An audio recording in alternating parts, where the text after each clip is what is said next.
Hey everyone, we are so happy to have you here with us tonight. My name is Katie Paris. I am the founder of Red Wine and Blue. Thank you for joining this Save IVF and Birth Control event tonight. As I mentioned, I'm the founder of Red Wine and Blue. We are a community of women from all across the country who are working together to defeat extremism.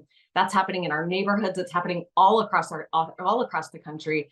And this is certainly an example of that here tonight. The Alabama Supreme Court ruling on IVF has had us all nervous. It's also had us asking tons of questions. What does this mean? What if I don't live in Alabama? What does it mean for me? How far-reaching are these effects? And we've also heard about how this is having impacts beyond IVF to issues like birth control as well. I see all you saying, hello, keep it coming on. All you coming in from different states across the country. What adds to the confusion on this issue, of course, is that while we have these rulings and legislation coming out for or against IVF, Republicans are saying, oh yeah, we support IVF, we support birth control, yet they are not voting that way.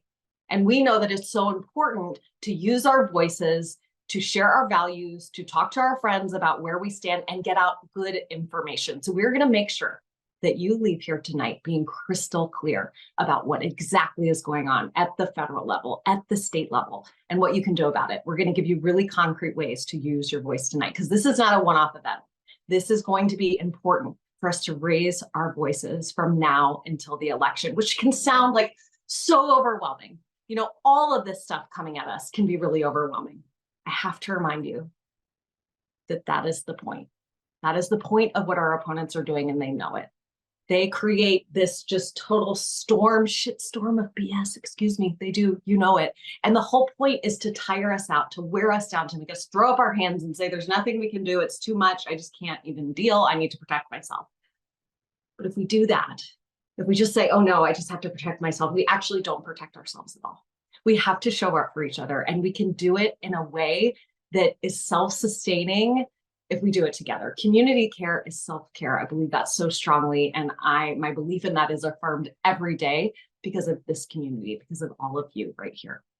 Okay, so it is way too much to ask any one of us to take this on alone, but together we can absolutely do it.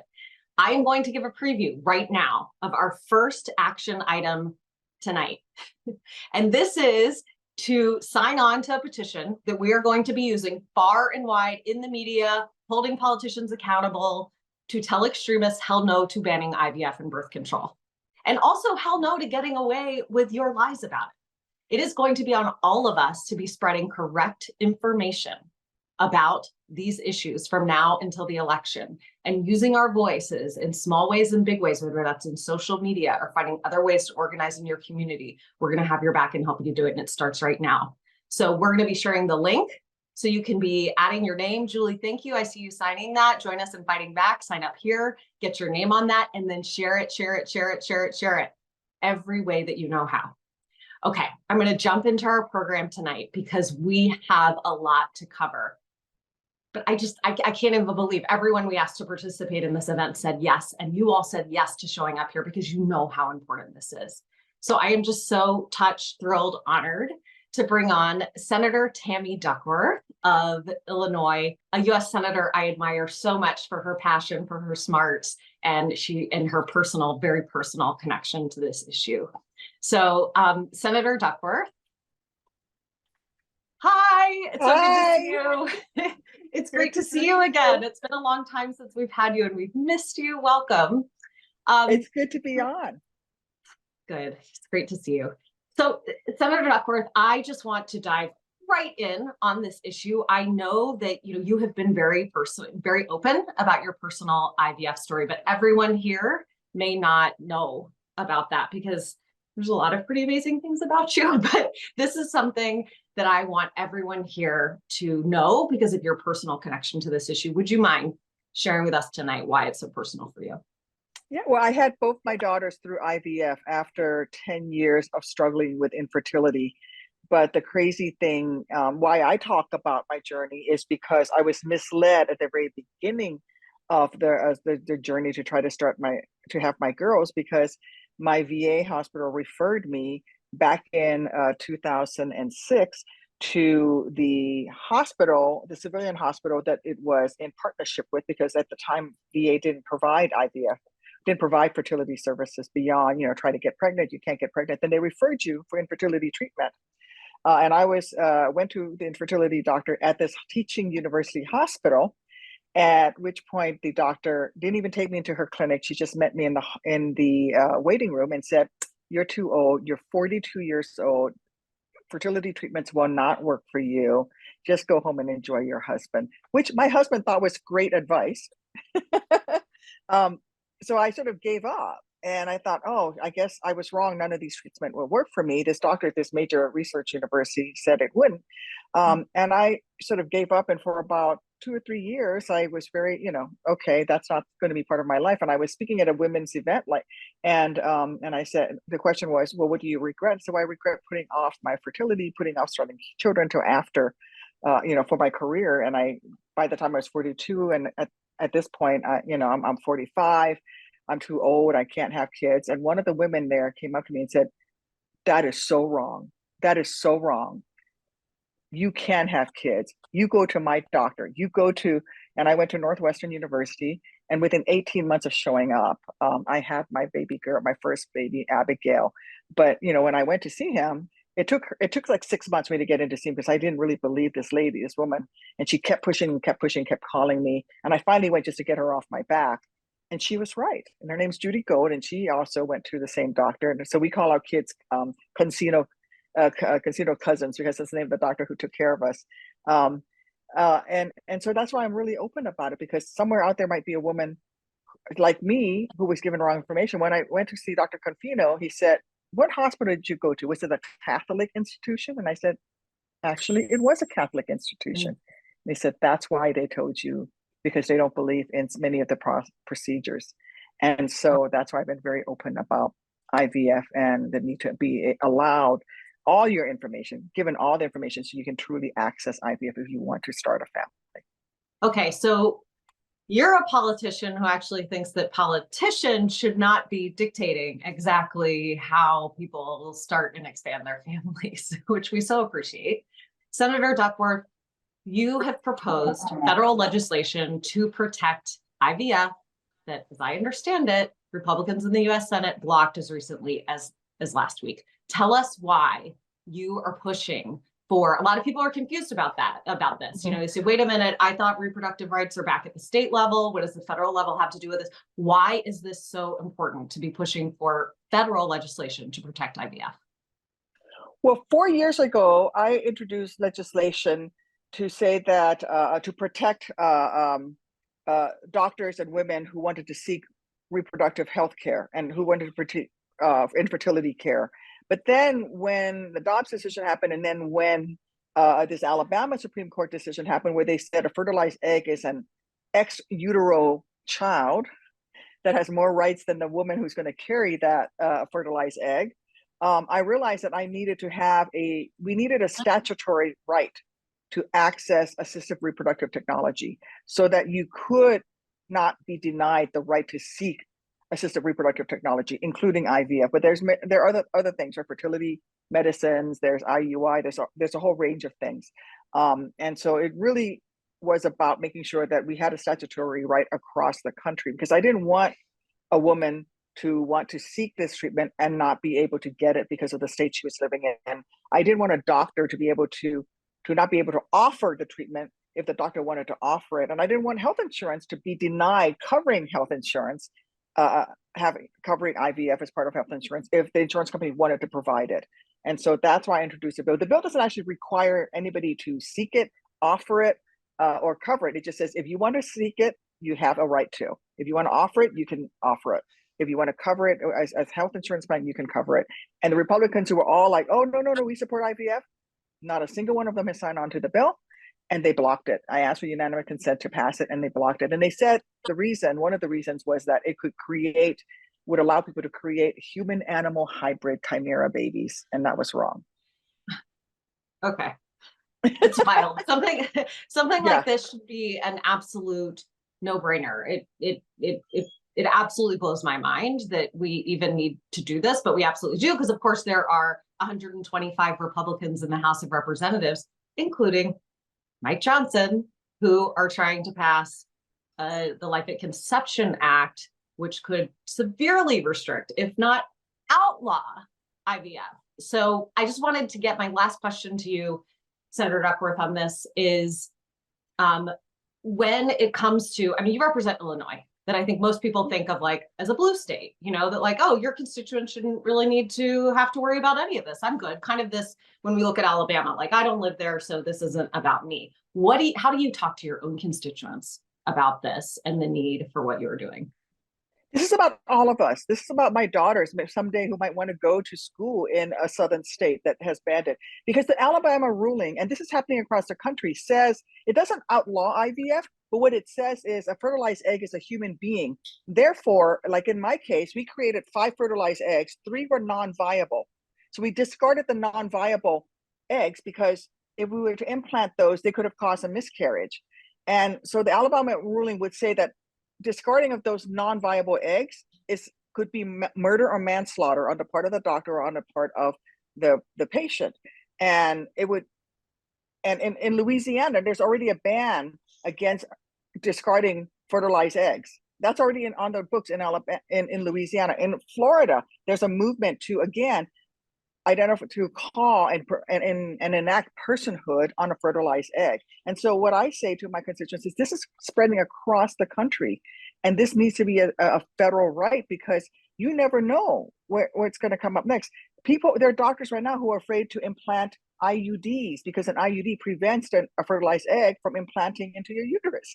So this will spread unless we make sure that we protect the statutory right. And by the way, Alabama just passed a law that their governor signed that says that they uphold IVF. All that law says, it doesn't actually negate the ruling that a fertilized egg is a child. All that law says is that, yes, it's manslaughter. It could be manslaughter, but we're just not going to prosecute you, which means at any point in time, they could change their minds. Right.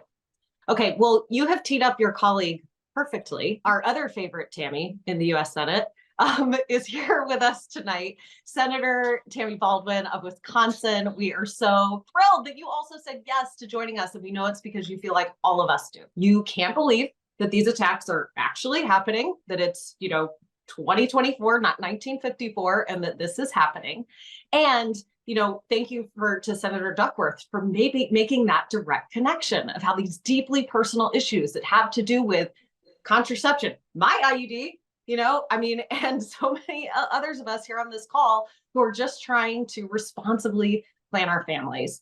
And so Senator Tammy Baldwin, thank you for being here tonight. Thank you for being one of the leaders in terms of fighting for legislation at the federal level to protect contraception, the Right to Contraception Act, which I understand 195 Republicans in the U.S. House of Representatives voted against last year. But get us up to speed. What's going on at the federal level? Why are you doing this? What's the status? Absolutely. Well, first of all, Katie, thank you so much for allowing me to join this group of incredible people who are so passionate about politics and about our rights. So really, first starting at like 30,000 feet and then working down to the specific severe question, I've always considered America a country where we take steps forward.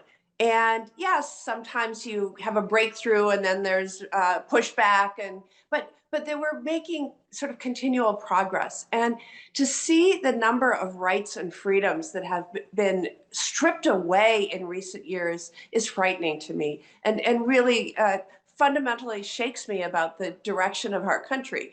But on the Dobbs decision specifically, I want to first start saying, I'm a lawyer. I haven't practiced law in years, but I read the case.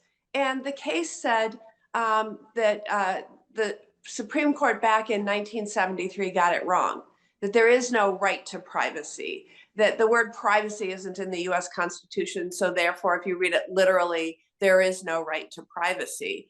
And so not only did it obviously reverse Roe versus Wade, and I'll say more on that, how it impacted different states, but it also suggested, what about other cases that were decided based on the right to privacy? And that includes a case called Griswold versus Connecticut, which was the case that was the breakthrough case to allow women to have access to contraception, and not to be quizzed about whether they're married or not, and not to have their husband's permission or what, all of those things that weren't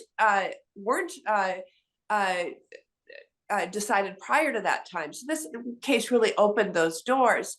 But it also, just to remind everyone, there's several other cases that were decided on a right to privacy. The marriage cases, the case that overturned Virginia's ban on interracial marriage, the marriage equality case.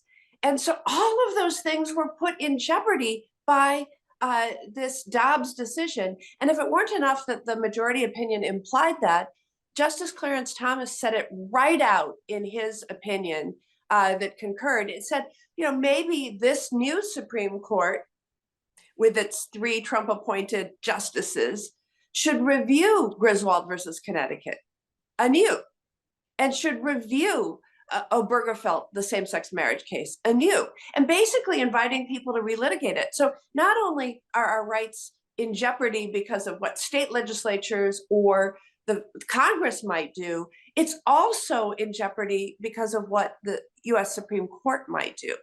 Yeah. Now, Dobbs' decision, like in Wisconsin, coming from a state that after Dobbs came out, 15 months, no access to health care, reproductive health care, abortion care in the state of Wisconsin, because we had this 1849, I'm not misspeaking, 1849 law that was viewed as a criminal abortion ban. And it wasn't until a trial court judge struck that down and said that wasn't intended to deal with abortion care, it was intended to deal with feticide, that then we started having now 3 counties out of 72 that offer abortion care. And so, I was listening to Tammy Duckworth, and we've talked about this so many times. Women for that 15 months in Wisconsin had to go to Illinois or to Minnesota in order to get care. And we know how having hurdles and barriers, especially at a time of a crisis, is just, it's horrific. It's just horrific. So yes, they're coming. We have a case before the Supreme Court about mifepristone, which is medication abortion. But we also, not so long ago had cases relating to contraception before the Dobbs decision ever came out, like Hobby Lobby, and should we require employers to cover in their health insurance plans to cover contraception. But we have now in Congress introduced multiple bills to deal with different aspects of the threat to contraception access. We have some now that are going to be over the counter without the need for a doctor's prescription. That is going to be helpful, but it's probably going to vary in state to state.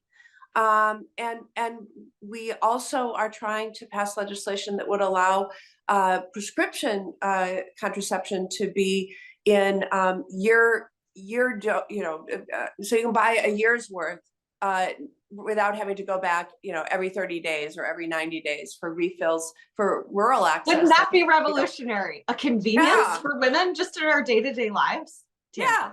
Kidding me. You're going to bring us into the current age. I think that so much of what you're saying, I'm seeing so many women say in the chat, I can't believe that this is actually what we're facing, and you're bringing up an 1849 law where you have to be like, you guys, I'm serious. It's in the same way that when people talked about that Roe could be overturned, that we had to say, no, I'm serious, this could happen. But it really just felt like, no, that can't be true. It can't be that bad. But I think, and I believe that something is changing, that now we know that this is real, that this can happen. And so, they're not going to get away with these claims of, oh no, you're making too big of a deal on it. We've been told that as women, we hear that all the time. Oh, settle down, you're making too much of it. But we know better now, and we can connect with people. We could say, I didn't know it would be this bad either. I didn't expect Roe v. Wade to ever be overturned. But hearing from you, hearing from Tammy Duckworth tonight is it helps us be clear-eyed. Right. about what the facts are, what the reality is on the ground, that we could really go back to 1849 laws if we don't say, be knowledgeable about what is actually happening. Absolutely. And, even when Roe was in place, various states put so many barriers that, Wisconsin included, to make access more difficult. That, we saw in so many states that there might be one clinic for a huge rural state, or waiting periods, or mandatory counseling, or invasive ultrasound requirements. I mean, we've known that this was their plan because it's apparent on its face. Yeah. Well, thank you for helping to, I think we've all woken up to this, but for keeping us wide awake, eyes wide open. Thank you so much for joining us, Senator Tammy Baldwin. And I just want to note, we had Tammy Duckworth is from Illinois, what's considered a blue state. Tammy Baldwin, Wisconsin, what is considered a very, very, very, very, very, very purple state. And and in all of these places, and so Alabama, what people consider, of course, a red state, this is relevant everywhere. If you have any extremists in your state government, this is a threat at the state level. If you live in the United States of America, Republicans take over the federal government. This is hitting all of that. And so, Katie, I'm remiss that I didn't mention already the fact that I'm the lead author of the Women's Health Protection Act, which is the bill at the federal level that would restore Roe. It would codify Roe at the federal level, but it would take the additional step of telling all the states that you can't pass state level laws to sort of strip or encumber those rights. And we have to keep on building momentum. We can't take the 49 years that they took to overturn Roe to restore it. We have got to act with, women's lives are in the mix. That's right. Thank you so much for all you're doing in the Senate. We've got your back, Senator Baldwin. We so appreciate your time, and good luck with everything you've got going on this year. We've got your back. And this leads so perfectly into the next amazing hero on these issues that we have with us tonight, State Senator Hashmi, who is from Virginia, the great state of Virginia, one of the places where Red, Wine, and Blue is so proud to be organizing on the ground. All y'all from Virginia on the call, make sure you are hooking up with Penny and Laura and our whole team there. You serve the 15th senatorial district, which includes parts of Richmond City and Chesterfield County. Want to make sure that the locals get all that right.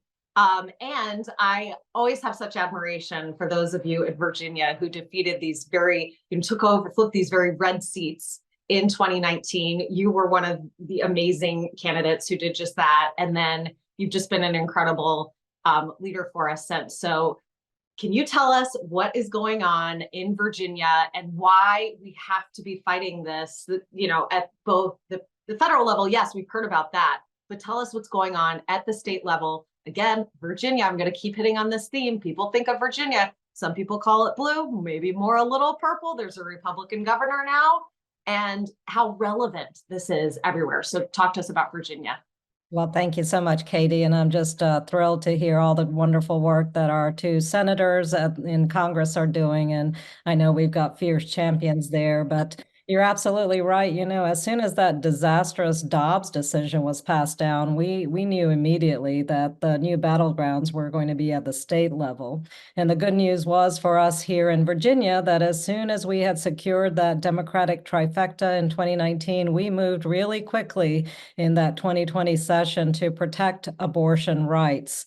And for that reason, when other Southern states in the post-Dobbs world have moved aggressively to restrict rights, Virginia has become the safe haven. We're the only Southern state, sadly, that continues to protect abortion access for so many people. We've got a lot of folks from other states coming to Virginia to get that kind of care that they need. And we know that the rights to contraception and contraceptive care are also under attack, and that's not hyperbole. And Senator Baldwin just very clearly emphasized the fact that Justice Thomas spoke candidly about it. We've got a lot of conservative groups that are pushing for limitations to contraception, and they have been for decades now. And for many of us, that right to contraception is actually a part of our own modern contemporary history. You know, I was born in 1964. I'm not embarrassed to say that. And the Griswold decision that gave couples the right to privacy and the right to use contraception, that occurred in 1965. So that happened in my lifetime. And to see the possibility that we might be losing this right is really, really terrifying. So, you know, we once thought Roe was safe, but we can't take it for granted that Griswold is going to be safe. And so for that reason, this session, Delegate Sia Price and I worked with Red, Wine, and Blue and other really strong advocates, and we introduced the right to contraception legislation in Virginia, and it passed both the Senate as well as the House, and we've sent it to the governor. We're going to ask him to listen to the voices of the majority of Virginians on this issue. Okay, so here's the thing that I have found interesting, that people, as I have talked with folks across the country saying, did you see what's happening in Virginia? This is so inspiring, you know, that the leadership who actually supports reproductive freedom, in this case, Democratic leaders, were able to take over both houses of your state legislature, the General Assembly, and therefore elections matter, organizing has consequences. You all were able to pass something so important like the right to contraception out of both houses. But now, Governor Youngkin, who has a bit of a national reputation, and I think the Republican Party likes to elevate him as this friendly guy in a sweater vest. He's so moderate. He would never oppose something like the right to contraception. But from what I'm hearing, he has made absolutely no commitment to sign this bill. And so yet again, like it's almost people are so surprised, right? But I mean, where are you? How are you even processing this? That in Virginia, that this bill could be vetoed despite having such strong support. I understand it was bipartisan in the General Assembly as well that you got. It was slightly bipartisan, yes. That was good news. A little bit of bipartisan support anyway. Yeah. I here in Virginia, I just don't know many people who still consider Youngkin to be a moderate. We've seen his extreme actions and the policies that he has championed. You know, when he was running in 2021, he ran on a platform that catered to Trump voters, and he deployed some really extremist rhetoric that played on voter anxiety about COVID, and he attacked our LGBTQ communities. He demonized teachers. He demonized school librarians, for heaven's sakes. And so he is an extremist, and he's just Trump in a red vest, basically. So he was a political unknown when he was running, and he had never held office. So it was difficult for us on the other side to persuade voters about where he was going to lead Virginia. But now it's been quite clear where he wants to go. And his politics is all about speaking to a national right-wing audience. So Youngkin has already added a religious exemption clause on one of my other items of legislation. That was a contraceptive equity bill that we sent to him for immediate action. And he's already signaled to us then if he's going to put a religious exemption clause on that bill, I am waiting to see what he proposes to do with the right to contraception. And we know that overwhelming majorities all across the country, and certainly in Virginia, support this right and are terrified that we may see it come under further attack. But we know that the GOP has been building false fears around contraceptive care, and it's also tried to very much conflate abortion with contraception. And so that level of misinformation has really made many people in the public quite apprehensive about what might happen next. Well, I think that the rest of the country might be about to find out what y'all in Virginia already know about Governor Youngkin. And I also think it's so important what you're saying about how the vast majority, we're not talking about 51%, we're talking about like 80% of Americans who support the right to contraception. That's true in Virginia, that's true in Wisconsin, Illinois, Texas, Florida. As far as I know, super, super high support for the right to contraception. So it's so important for us to remember that we're the majority. This isn't, while it might be among politicians a partisan issue, it's not among us. It's not among women. It's not among Americans. It's not among voters. And so we really need to own that. And we're just so grateful to you for representing at the state level there in Virginia, the majority. And we've got your back.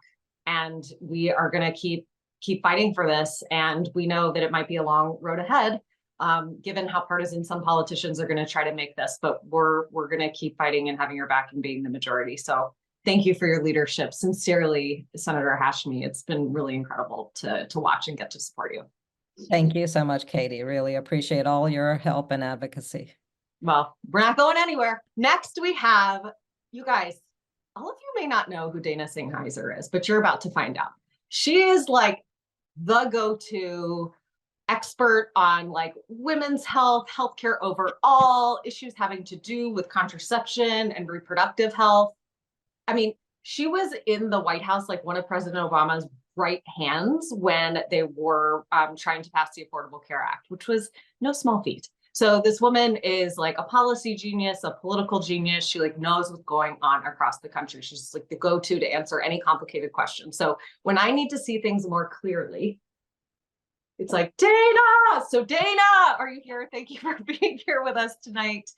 I want you to help us get how the hell it could be that there's this one court ruling in one state in Alabama that it could be so far reaching, you know, that we are having to fight this on so many fronts as we're hearing here tonight.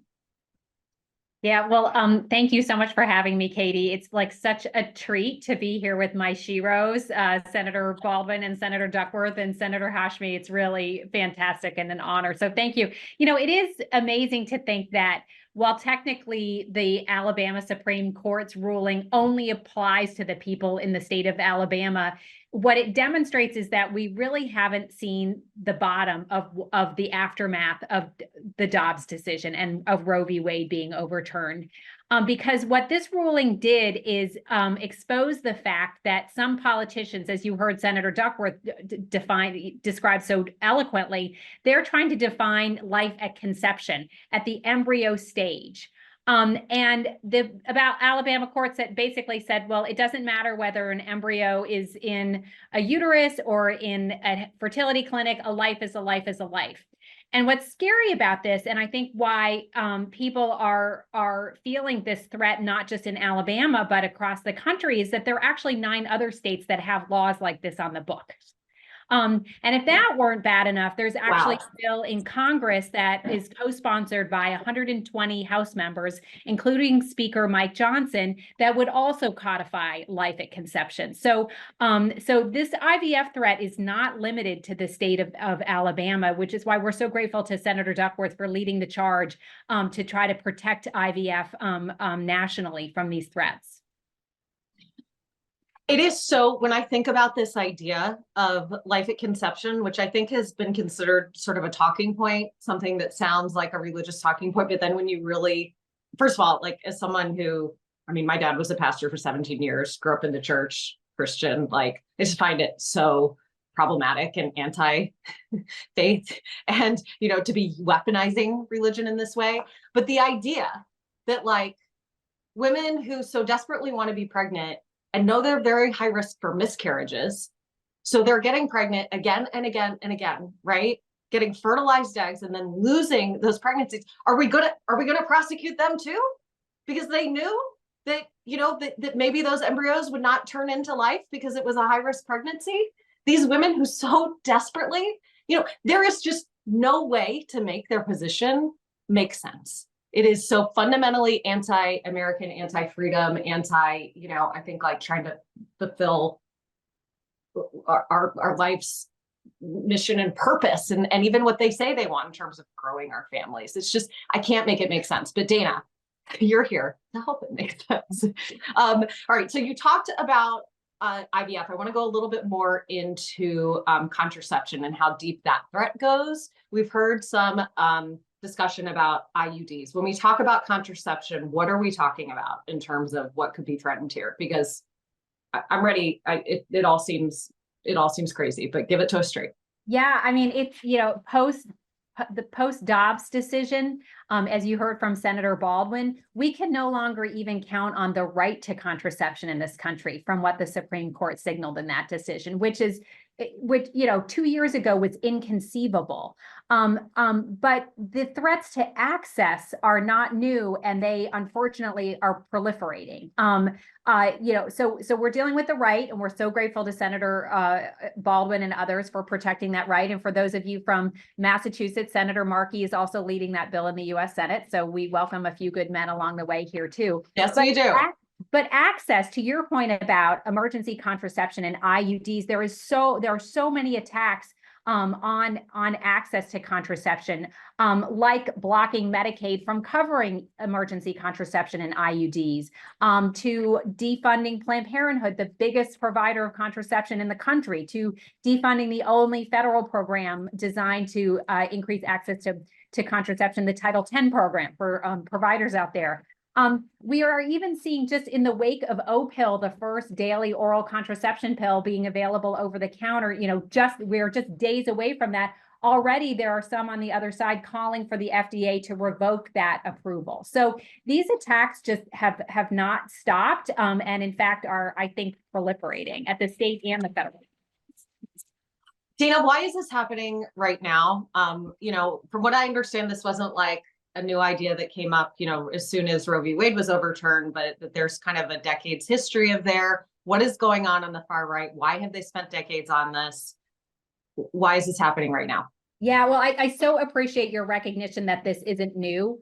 You are right. This idea of personhood, this idea of life at conception, these attacks on Planned Parenthood, conflating contraception with abortion, this has been going on for decades. I think why it feels new is that post-Dobbs, we are all trying to make sure that that access to contraception and the right to contraception are protected. And as we are doing that, we are actually exposing the extremist elected officials that have opposed these rights and this access for so long. So as you heard Senator Duckworth say, proactively, she wants just to proactively pass a bill to protect the right to IVF. And she was shot down within a minute by someone across the aisle in the U.S. Senate. So I think, it used to not be believable that, I used to feel like a little bit like a crazy person when I said, no, they're coming after abortion, and they could come after contraception and IVF also. And people just didn't think that was believable. And I think we can all agree at this point that that they are coming after not just abortion, but contraception and IVF also.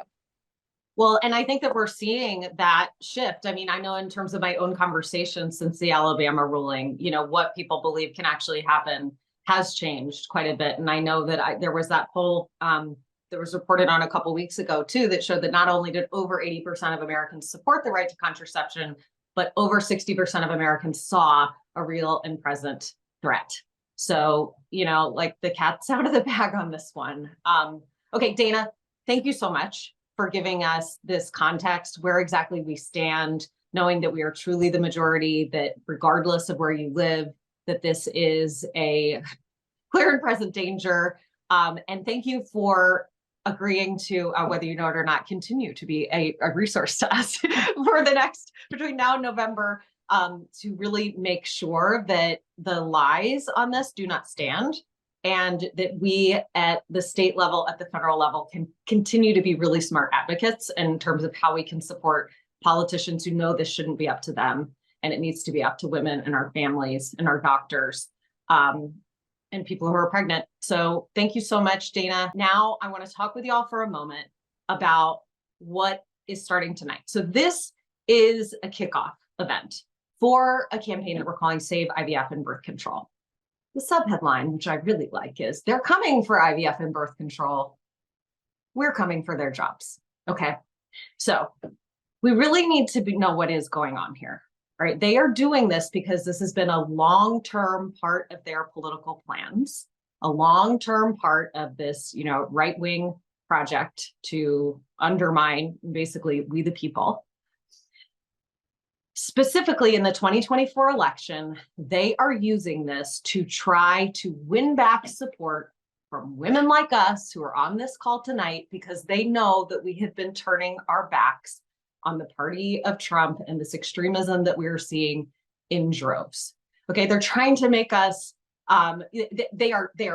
excuse me, they're not coming after IVF in order to win our votes back. They're lying about their positions on IVF and contraception because they know that this is way out of step with the majority. So that they are putting on this huge campaign that we're seeing in headlines everywhere of them saying, no, we're not doing that. But they are doing that. We heard piece after piece of evidence tonight at the federal level. They are blocking legislation to protect IVF, blocking legislation to protect the right to contraception. 9 states already that have life at conception laws on the books. This is not just going on in Alabama. 125 Republicans in the House, including the Speaker of the House, who are pushing for legislation that would, this whole fetal personhood movement. Okay, so there is so much that we need to do together, and this campaign starts tonight. We are going to be giving you all opportunities to hold state legislators accountable in your states. This is happening right now in Virginia, and anyone here in Virginia, you already know, we have had action alerts out to you. When this comes up in other states, we need to be able to be in touch with you so we can say, now's the time, make your voice heard now to your legislators. We are going to be pressuring the US Senate, for example, to hold another vote on, they had a vote on the right to contraception in the House. We need to have a vote in the US Senate. We have to hold their feet to the fire. You all are going to help do that by joining this campaign tonight. So I need you all to sign on to this petition. This is basically you signing on saying, I am going to be a part of this campaign. I understand this is a real threat. This isn't just a one-off. This isn't just Alabama. I understand we're the majority and that we have real power, but we've got to use it. So I need you to sign on to this campaign. And I need you to share it with like everyone you know, or at least one good friend, okay? One person you know, one sister, one cousin, whoever that is for you, share it with them tonight, because we need to get out the word that this threat is real, that it's everywhere, it's not just Alabama, and that women are going to stand together across partisan lines, across religious lines, across blue and red states to say hell no to this kind of extremism. So where to sign is, there's a link in the chat. Hopefully it's getting shared a lot. I know y'all are chatting and moving fast, which I love. Make sure to get that link, or you can use the QR code that is up on the screen right now and add your name. That is how we are going to stay in touch with you and plug you into these efforts. We're going to be creating regular content of women sharing these stories about how it impacts them personally. We need you to share those with your networks and spread the word. We need you to hold your state legislators accountable. We're going to give you those opportunities. We're going to be pushing for these votes at the federal level. We're going to be giving you those opportunities. And all of this adds up to November. We have to make this be a major issue in November. And I know that you all are going to do it, but gosh, isn't it annoying when all of the political pundits on TV are like, oh, gee whiz, I wonder if women are going to remember by the 2024 election that about the Dobbs decision and that Roe v. Wade was overturned. And do they really care that much about reproductive freedom? Do they see all the ways in which this is actually impacting their lives? You know, my response to this is always like, have you ever met a woman? You know, like, but this is what they talk about on cable. And so we need to constantly send the message that this is going to be a big issue, and we are going to vote accordingly and hold their feet to the fire. So sign on to this. And as you're doing it, can I just get a hell no in the chat to extremists, to banning IVF and birth control, a hell no to them stopping federal legislation, to vetoing bipartisan state level legislation like Senator Hashmi has done? Y'all are the best. You just like really fire me up and like put that wind in my back. Thank you so much. Thank you for joining this campaign. Thank you for tonight just being a beginning and saying yes to being in this with us. And knowing that as overwhelming as all this can be, we got this. We got this together. You know what? It's not so bad if we do it together. In fact, it can feel pretty great. I know that standing in my power feels great, but I can't do that alone. None of us can. We do it together. Okay, so now I'm going to move on to, I really love our heroes fighting for this, but my very favorite part of what we do at Red, White, and Blue is grounding ourselves in our own stories. So I'm really excited now to get to invite on Amanda Zarowski and Patty Hart. Now, Amanda, some of you have met before on Red, Wine, and Blue events. Patty, So excited to connect with you. You've been on Red, Wine, and Blue events before, but I think it's your first time on the main stage. So we're so excited to have you here as well. But we asked Amanda and Patty to come here tonight because this issue is very personal to them, just like it is for Tammy Duckworth and so many of you who are here tonight. And we always want to center ourselves in the stories of our own community. So Amanda, this isn't your first time joining us here at Red, Wine, and Blue. We have had your back fighting your fight in Texas. Tell us what's been going on over the last year for those who have not followed your story as much, and why this fight on IVF feels so very personal again as well. Yeah, thank you so much for having me back. I'm very happy to be here. And yes, y'all definitely have had my back. So it's great to be back and with you all. So long story short, I live in Texas, and in August 2022, nearly died because I went into septic shock because I was denied an abortion that I needed when I suffered pregnancy complications at 18 weeks with a baby that we desperately wanted. Went through fertility treatment to get her. And, it was devastating. And on top of almost losing her, then I almost died as well because of the abortion bans in Texas. So I was in the hospital for about a week. And when my husband and I decided that we wanted to try to conceive again, we were advised to go directly to IVF. And it took us several rounds of egg retrievals before we got 3 embryos.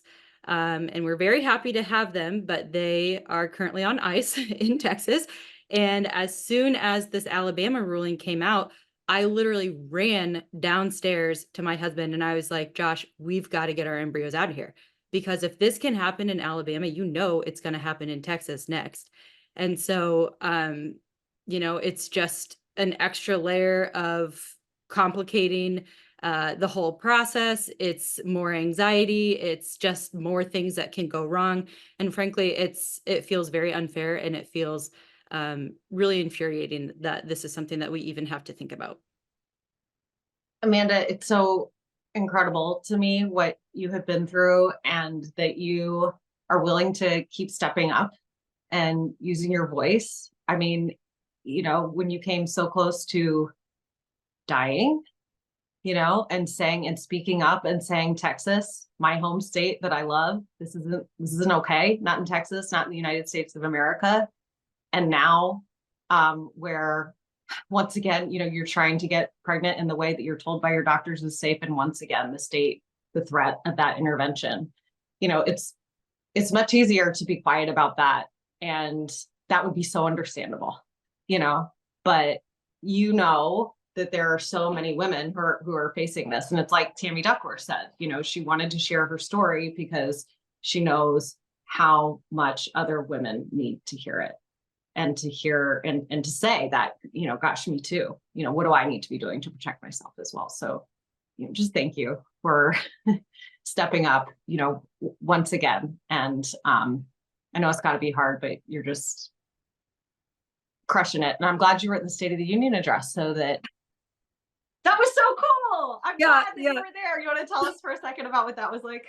Yeah, that was pretty wild. So I was there with the Democratic whip of the House, Catherine Clark, who is amazing and lovely and a champion for women's rights and for reproductive rights.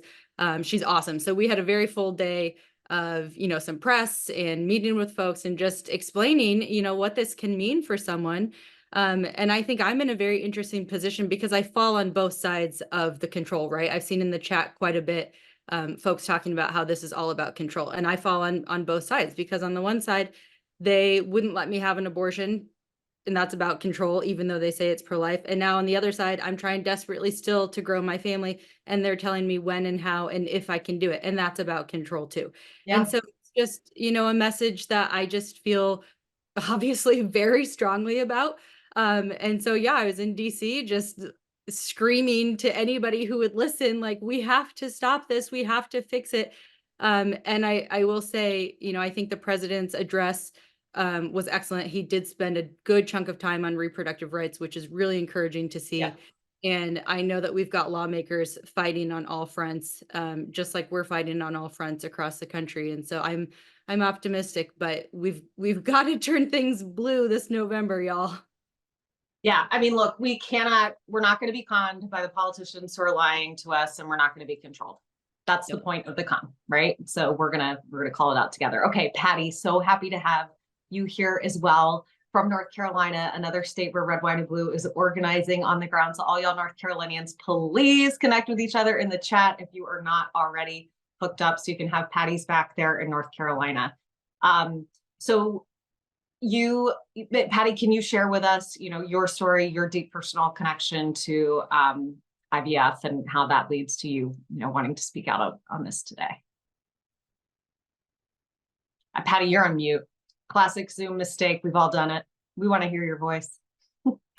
I'm the There you newbie here. First of all, Katie, thanks for having me. I'm really excited to be here. And I would be remiss to not acknowledge that today is the 22nd birthday of my son, who is my first IVF baby that I had. So, oh, thank you for sharing that. It was, when I saw the date, I was like, wow, that's a fun way to celebrate his birthday, even though I've been mad for a couple of weeks after the Alabama ruling. But so we lived in Houston at the time, and my husband and I had been struggling, to conceive a baby. And we did 2 rounds of IVF.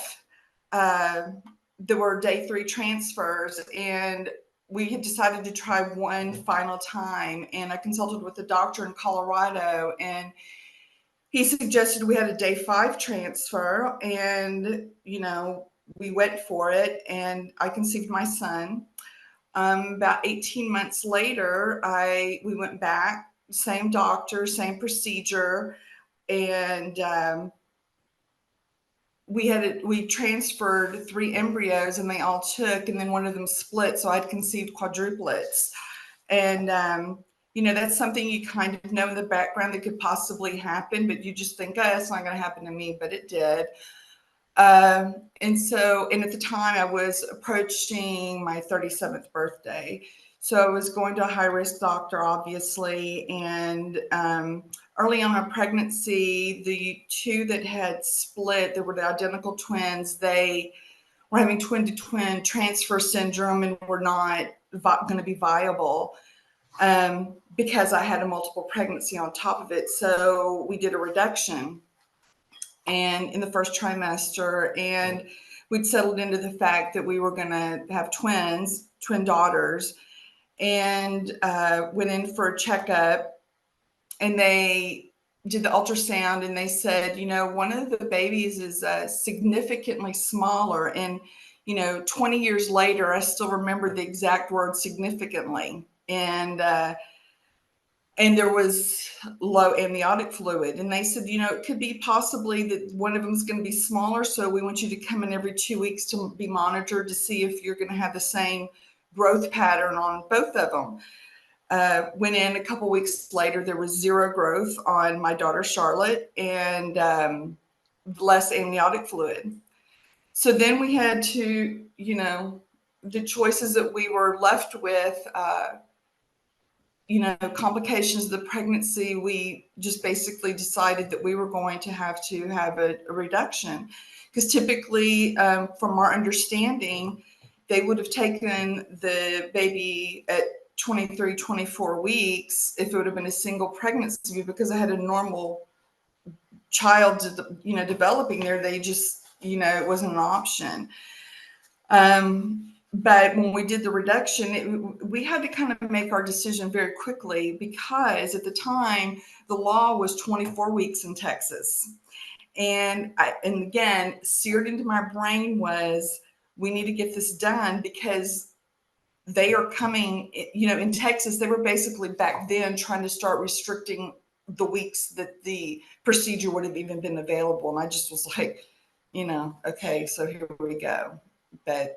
And now, it's interesting, because between what Amanda's been going through and, here I am down the road on that with a little bit different, with the law, how the laws have changed anyway. So Patty, thank you so much for sharing. And it just shows us how all of reproductive healthcare, like this is why we need protections. All of these issues are so intertwined and interrelated. And the only way for this to happen in a way that reflects our humanity, is for these decisions to be our own. And, just thank you for your vulnerability and sharing what I know was such a painful time in your life. Thank you for sharing that today's the 22nd birthday of your first IVF baby, and we all celebrate that with you. And, look, we've just as much as we have the Tammys back and Senator Hashby's back in Virginia, we have y'all's back too. And this is work that we're gonna do together. And in North Carolina, we're gonna be pushing for that Right to Contraception Act too. And all of this stuff is connected and interrelated. So thank you, Patty, and thank you, Amanda. And y'all, we have one last guest, so I'm hoping you'll stick with me for just a few more minutes. I am super thrilled to have Ekemini. That's right. You got it. Oh my gosh, such a beautiful name. I wanted to get it right. And Ekemini, I'm just so thrilled to have you here. And it is because we have talked tonight about how these issues of IVF, contraception, reproductive health care, these threats are impacting us in red states, blue states, purple states. We are absolutely the majority. Politicians try to make this a partisan issue. It is a personal issue. And the other thing that just gets me again and again is the way that our politicians and extremist political operatives try to use this issue to divide us along religious lines, and to somehow say that, that they're going to own religion and faith and values and be on some, crusade against IVF and life at conception, and that equals the faith and values position. I wanted to speak to you, y'all. Look, Ekemini has this amazing podcast where they talk. It's a women in faith podcast. Tell the name. Truth's Table. Yeah. Truth's Table. I love that so much. And yeah, so I'll have to listen to that. But the whole point is to talk about women and faith and issues of culture and race and politics, just, unabashedly open conversations. And so because of that, she's someone who's used to having these conversations, and centering faith in these conversations. And I just want us all to leave empowered and with this reminder that the religious right, the far right, does not own religion, does not own what faith and values, and that we as the majority are a diverse coalition across partisan and religious lines. So Ekemini, can you just speak from your perspective? I wanted to give you the closing words tonight about how you as a person of faith are showing up, for the right to contraception and on these issues. yes, I think it was very encouraging and heartening to hear a lot of the personal stories and the narratives and the way in which you all were grounding your own stories and your experiences and interactions with the healthcare system with regard to IVF and contraceptives and what could come down the line if we're not able to stop this attack on access to these very important reproductive resources. I kept hearing this desperation, but I hear it in two directions. And so on the right, I'm hearing I'm seeing and hearing a desperation that's rooted in fear and control of people and other people's bodies.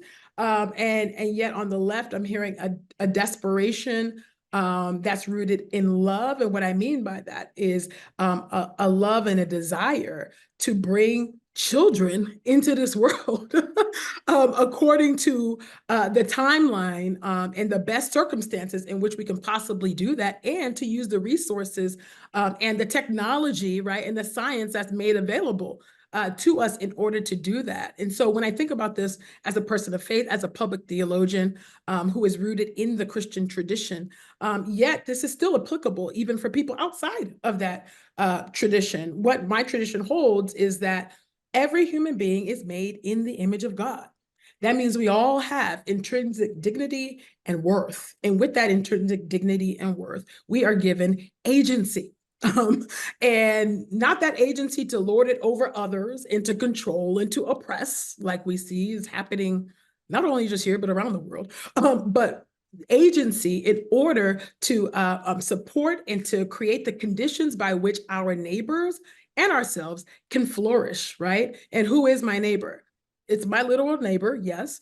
It's also the potential child that I would want to bring into the world via IVF, if that is the way I would need to bring a child into the world, if I'm not able, to do it through the traditional natural means that we have come to know in the ways in which children are born into this world. And then also being able to have contraceptives, right, at our disposal, so that we can create the right conditions and determine when you want to bring this child into the world, so that this child can flourish and succeed, right, and have the best chance at soaring and doing well. And so I think when I think about it in that way, and I think about the fact that we're called to love our neighbors as ourselves, that also includes that potential child. And it also includes having not restricting the agency of our neighbors in order for them to bring a life into this world, and to bring that life into the world in the timeline that fits within their own life circumstances. Ekemini, you put that so beautifully, and it was just so I could have never put it that beautifully. Thank you so much for being here and just grounding us. And I hope everyone can just feel empowered as we have these conversations with friends and family member, to not let, they're Catholic or they're Christian or this faith or that faith. Let's not ever let us have that divide us. That is what the extremists want to have happen. They are trying to sow these divisions to keep us separated, to make us somehow feel we're not the majority. And that is not the case. Let's be empowered by Ekemini's words. Thank you all. This community is so amazing. As usual, the vast majority of you hanging on, even past when we said we'd be done. I do want to respect everyone's time. I have a feeling we're going to make a little video to share with all y'all of Ekemini's words, because that was just very beautiful. And I think we need to be able to revisit those. And so many of the words shared here tonight. And giving you all that content is just going to be one small part of this campaign from now into November, as we share and spread the word about these threats and everything we can do about it. So thank you all for being here tonight. I know I feel empowered. Let's channel that love that Ekemini talked about in order to be just a powerful force in this campaign to hold those accountable who try to lie to us, and make sure that our voices are heard, because we're going to speak that truth. Thank you all so much. It is always so good to be with you. I can't wait till the next time. Thanks, everybody.